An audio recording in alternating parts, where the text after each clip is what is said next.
శివరాత్రి ప్రతి నెలా వస్తుంది. దాని పేరు మాస శివరాత్రి. ఏడాదికి ఒక్కసారి వచ్చేదే మహాశివరాత్రి.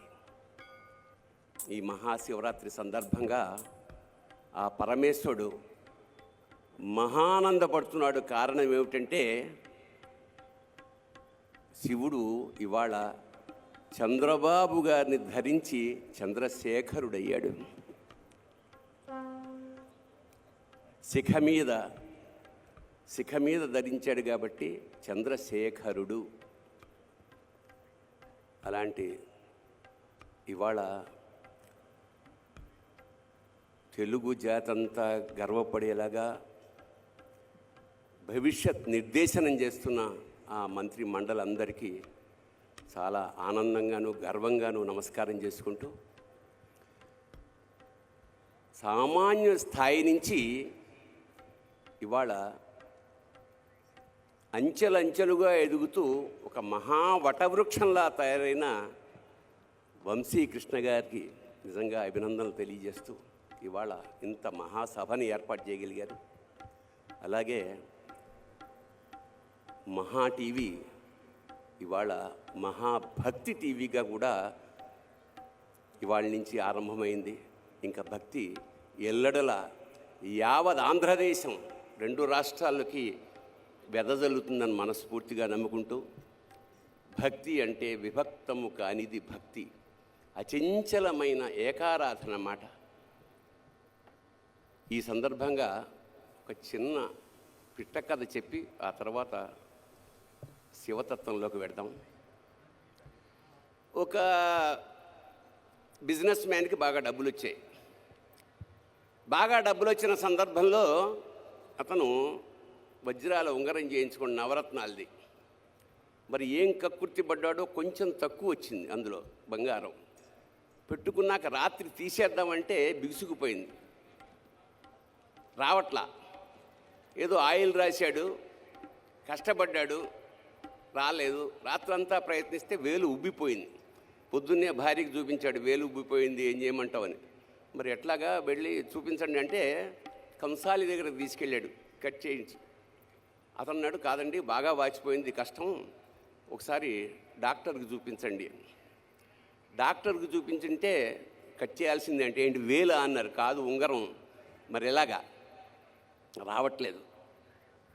అప్పుడు వాళ్ళ భార్య చెప్పింది, ఒక పని చేద్దామండి, నాకు వెంకటేశ్వర స్వామి అంటే విపరీతమైన భక్తి, ఆయన్ని మొక్కుకోండి, అదే యాజ్ ఇట్ ఈజ్గా వచ్చేస్తుంది అని. సరే వెంకటేశ్వర స్వామికి మొక్కుకున్నాడు. ఏమని మొక్కుకున్నాడు? స్వామి, ఈ ఉంగరం లూజ్ అయ్యి చచ్చిపోతున్నాను, దీంతో ఇది గనక పడిపోతే వచ్చేస్తే గనక నీకు ఉంగరం యాజ్ ఇట్ ఈజ్గా హుండీలో వేసేస్తాను అన్నాడు. వెంకటేశ్వర స్వామి ఇలాంటి విషయాల్లో చాలా హాయిగా చిరునవ్వు నవ్వుతూ అలాగే అన్నాడు. కట్ చేస్తే నెక్స్ట్ డే కల్లా వాపు తగ్గిపోయి ఉంగరం వచ్చేసింది. చెప్పాను నేను వెంకటేశ్వర స్వామిని నమ్ముకుంటే ఎలా ఉంటుందో అని. వెంటనే తిరుపతి ప్రయాణం అయ్యారు వీళ్ళు. తీరా అక్కడికి వెళ్ళేసరికి పేపర్లో గుండె పగిలే వార్త ఏమిటంటే బంగారం ధర అమాంతంగా 100 రెట్లు పెరిగిపోయింది. అంటే ఇప్పుడు 50,000 ఉన్నది 5 లక్షలు అయింది అనుకోండి. ఇంత డబ్బు ఉంగరం వేస్తానన్నాను, ఇదేమిటిది అని చెప్పి అతను వెంకటేశ్వర స్వామితో మళ్ళీ ఒక కాంట్రాక్ట్ ఒప్పుకున్నాడు.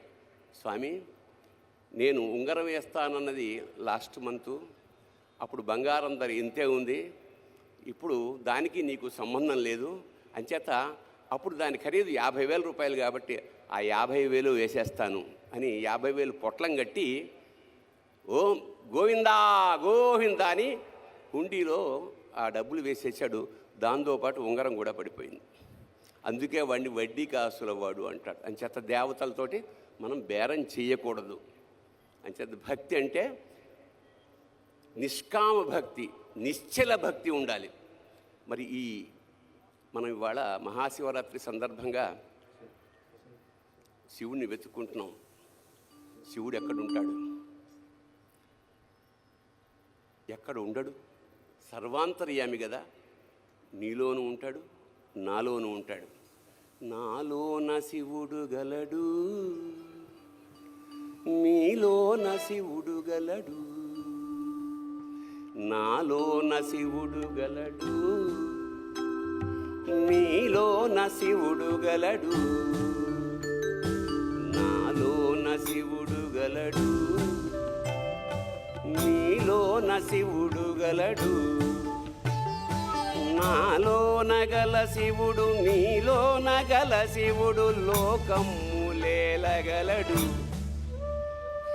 నాలోన గల శివుడు, మీలోన గల శివుడు లోకములేలగలడు. కోరితే శోకము బాపగలడు.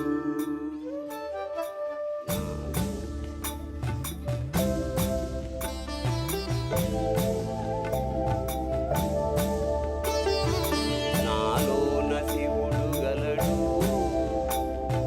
నీలోన శివుడు గలడు. నాలోన గల శివుడు, నీలోన గల శివుడు గంగ పైకెత్తగలడు. నాలోన గల శివుడు, నీలోన గల శివుడు గంగ పైకెత్తగలడు. పాపులను తుంగలో తొక్కగలడు.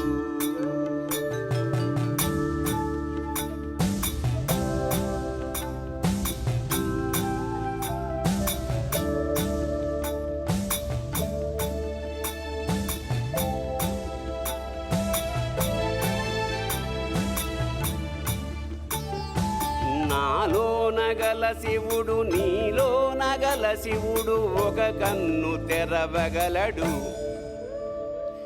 నాలోన గల శివుడు, మీలోన గల శివుడు ఒక కన్ను తెరవగలడు. వద్దంటే రెంటిని మూయగలడు.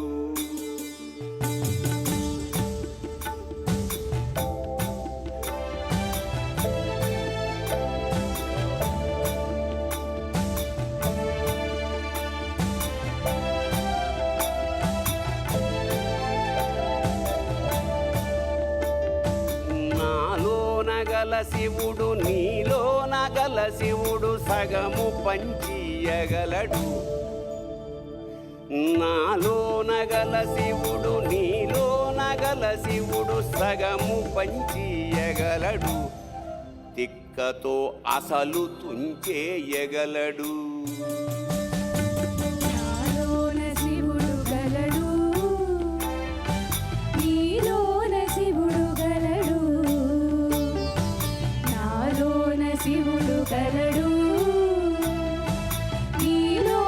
శివుడు గలడు. నాలోన గల శివుడు, నీలోన గల శివుడు నాటకాలాడగలడు. నాలోన గల శివుడు, నీలోన గల శివుడు నాటకాలాడగలడు. తెరదించి మూట కట్టేయగలడు. నాటకాలాడగలడు. తెరదించి మూట కట్టేయగలడు. నాటకాలాడగలడు. తెరదించి మూట కట్టేయగలడు.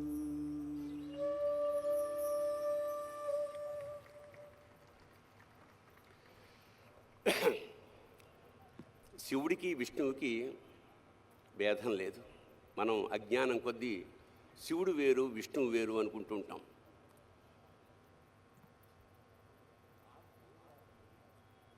శివుడు నిరంతరం ధ్యానం చేసేది విష్ణువుని.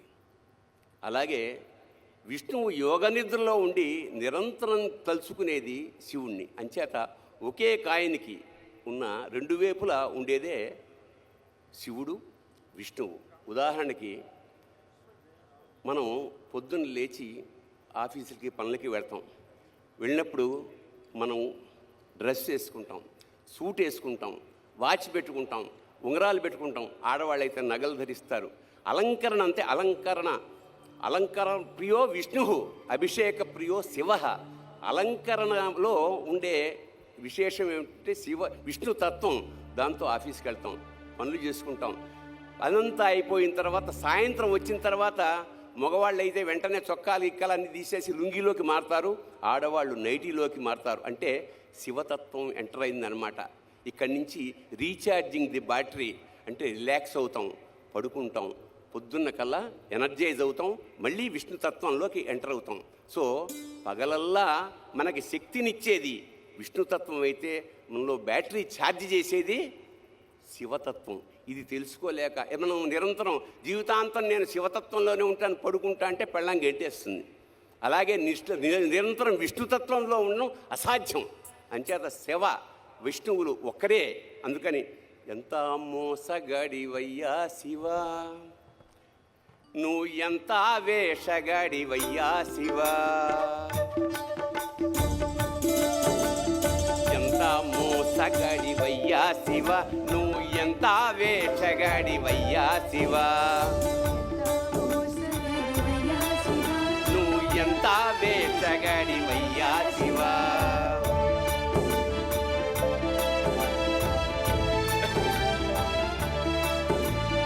బయటికేమో లింగ రూపమయ్యా శివా, బయటికేమో లింగ రూపమయ్యా శివ, నువ్వు లోపల శ్రీరంగ రూపమయ్యా శివ. ఎంత మోసగాడివయ్యా శివ, నువ్వు ఎంత వేషగాడివయ్యా శివ,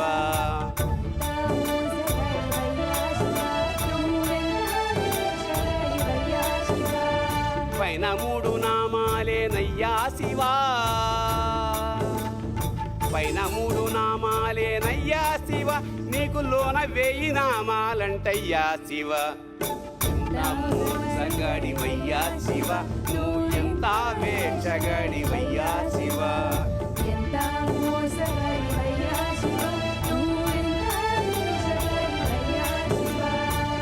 పైనే అభిషేకాలయ్యా శివా, పైనే అభిషేకాలయ్యా శివ, నీకు అలంకారమంట లోపలయ్యా శివ. ఎంత మోసగాడివయ్యా శివ, నువ్వు ఎంత వేషగాడివయ్యా శివ,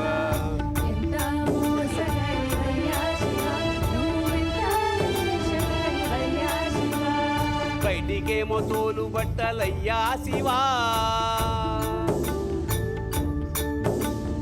బయటికేమో తోలు బట్టలయ్యా శివ, నీకు లోపల పీతాంబరాలయ్యా శివ. ఎంత మోసగాడివయ్యా శివ, నువ్వు ఎంత వేషగాడివయ్యా శివ,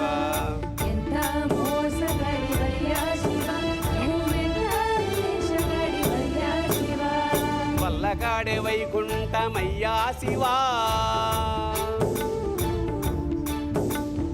వల్లకాడే వైకుంఠమయ్యా శివ, నీకు కాలకూటమే అమృతమయ్యా శివ.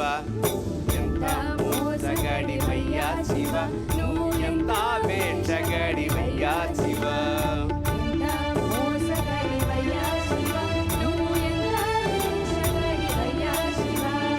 కడదేర్చేవాడవివే అయ్యా శివా,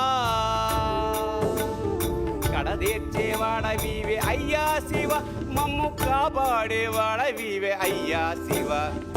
ఎంత మోసగాడివయ్యా శివ, నువ్వు ఎంత వేషగాడివయ్యా శివ, ఎంత మోసగాడివయ్యా శివ, నువ్వు ఎంత వేషగాడివయ్యా శివ, ఎంత పిచ్చివాడివయ్యా శివ, ఎంత పిచ్చివాడివయ్యా శివ, నువ్వు ఎంత మంచి ఎంత మంచి ఎంత మంచివాడి వయ్యా శివా.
ఒకసారి నేను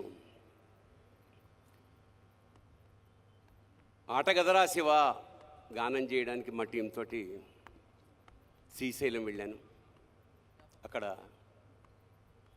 మేమందరం పాట పాడాక అభిషేకం చేసుకుంటుంటే ఒక పెద్ద ఆవిడ వచ్చింది.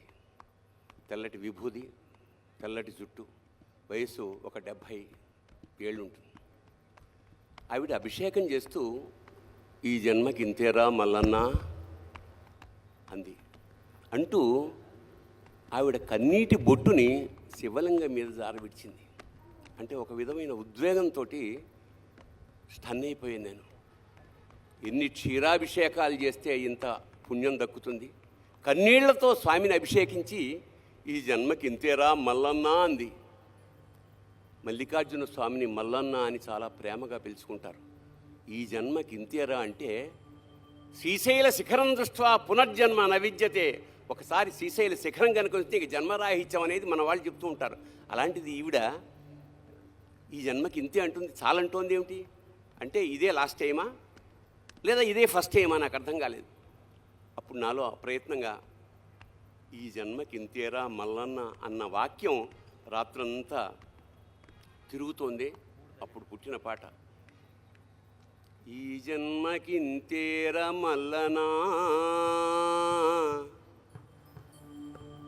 ఈ జన్మకి ఇంతేరా మల్లనా, ఇంకో జన్మ నాకీ మల్లనా, ఈ జన్మకి ఇంతేరా మల్లనా, ఇంకో జన్మ నాకీ మల్లనా.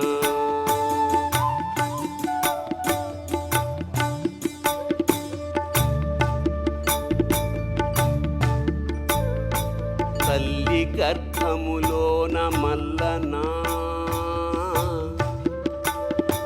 తల్లి గర్భములోన మల్లనా, నా గుండె సప్పుడు నీవే మల్లనా, ఊపిరి తీసిన మల్లనా, నా ఊపిరి పోసిన మల్లనా, ఈ జన్మకింతేర మల్లనా, ఇంకో జన్మ నాకీ మల్లనా.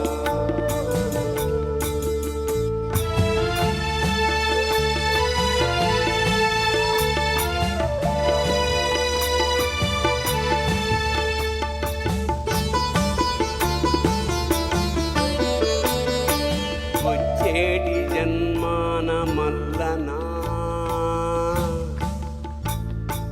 వచ్చేటి జన్మాన మల్లనా, నన్ను మారేడాకును చెయ్యి మల్లనా, మారేడు దళమునై మల్లనా, శిరమున నిమిషమున్నాదాలు మల్లనా, వచ్చేటి జన్మాన మల్లనా, నన్ను మారేడాకును చెయ్యి మల్లనా, మారేడు దళమునై మల్లనా, శిరమున నిమిషమున్నాదాలు మల్లనా.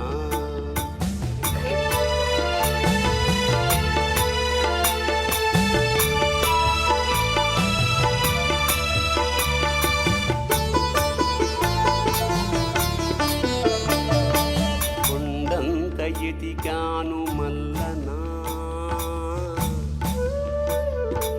కొండంత ఎతికాను మల్లనా, నువ్వు కనిపించనే లేదు మల్లనా, కన్నీళ్లతో నేను మల్లనా, నిలువున కాలిపోయానయ్య మల్లనా, ఈ జన్మకింతేర మల్లనా, ఇంకో జన్మ నాకీ మల్లనా.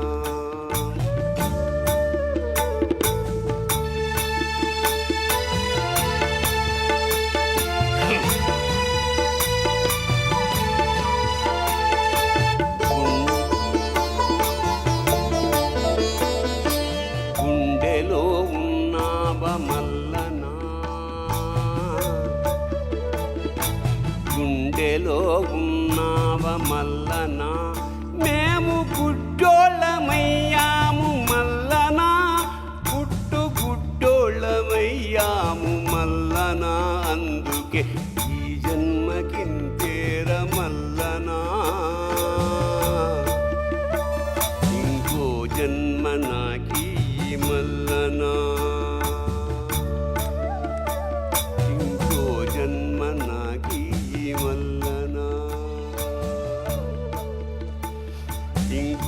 జన్మ నాకీ